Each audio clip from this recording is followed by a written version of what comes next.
When we heard Call of Duty Black Ops was preparing to unveil its multiplayer, we didn't waste any time. Our destination, Treyarch. Our mission, the most detailed hands-on coverage inside Xbox can provide. So sit back, relax, and keep a sharp lookout. Every feature you hear about in this preview has never before been done in a Call of Duty game.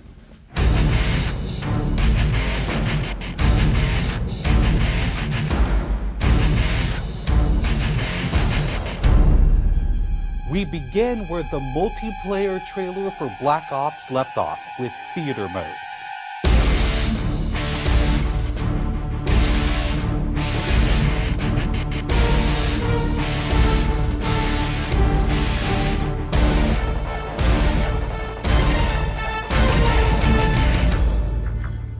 Dan Bunting explains. You can switch the camera from any player's perspective in both first person and third person. You can detach the camera and go into free cam mode, which allows you to fly anywhere on the map, basically. It's really interesting when you pause the game and go into free cam, you just see all the particle effects just in their full glory, just frozen in time, and it makes some really awesome footage. We really want to give players the tools to be creative, make their own machinima, make their own highlight reels. Maybe they're really competitive clans that want to just capture the films from their matches and then go back and analyze what the other team did or whatever. Also brand new to Call of Duty is Black Ops' new currency system. We put the currency system into Black Ops multiplayer principally because we felt like it'd be a very interesting way to engage with all the unlocks that you've been getting. So one of the things that's really fun about currency is instead of being specifically told at a specific level what you're going to get, we're unlocking features by level, but then once the feature is unlocked, you can purchase any component of that feature with the currency directly. Of course, when you got a little currency jingling in your virtual pockets, nothing feels better than putting it on the line against your fellow players. Say hello, everyone, to wager matches. When we were developing the wager match game modes, we went through a whole bunch of ideas to find the 4 that we were going to use to ship inside the game. And really, if it wasn't people screaming in joy and frustration when they were sitting around the office playing, it wasn't good enough to be a wager match. Wager matches are all free-for-all modes, and they exist separately from the standard playlist.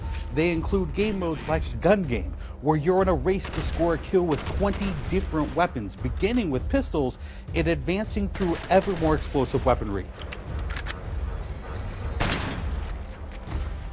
It's extremely rewarding for us as a design team to put something up there that people are reacting to really well and it's slightly different than what they get, and everyone loves the core game, and you have to be very careful when you're finessing the core mechanics of the game. But wager matches let us kind of get our creativity flowing and do some things that you're not normally used to, and then spin them up in unique ways and combine things in ways that you haven't seen before, that you never really thought of, and that wouldn't be appropriate for the core game but are completely appropriate for wager matches.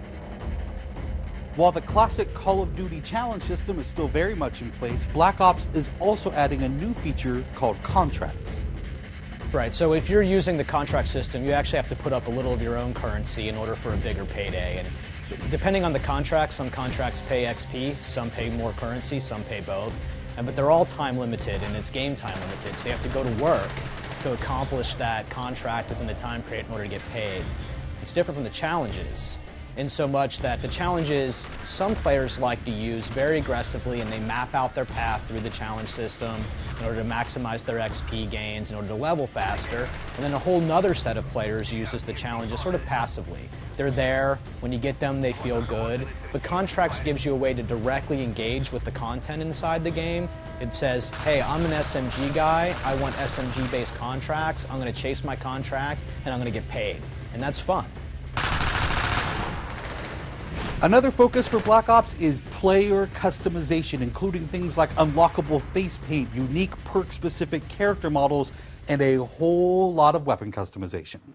We've been we stole the line from Full Metal Jacket, this is my weapon, this is my gun, and we're chanting that around the office as sort of our mantra for this feature. Originally it started with one of our designers he just made kind of an offhand comment one day where he said, you know, I really have a certain attachment to the weapon that's my favorite. I want to make that weapon mine, and that was all it took. So from there it was just, what are the things that are cool? It's like, put your clan tag on your gun, of course. And we've got, the emblem editor by itself is an element of creativity for players. And then the reticles, of course, so why not give people the option to select what kind of red dot they have. Maybe they don't like a dot, maybe they like a circle, maybe they like a triangle, maybe they like a standard crosshair, maybe they just want a line. And then there is combat training, which allows you to get comfortable with the trappings of multiplayer by competing in matches against AI-controlled opponents.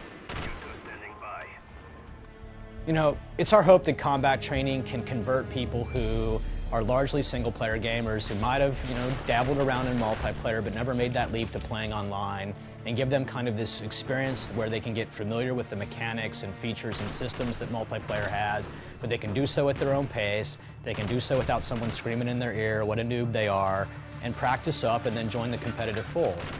Experienced players could use combat training to practice up on a particular weapon, a particular tactic, or a particular map. So we think it appeals to both audiences, but most directly, it was designed to help new players get into the mix.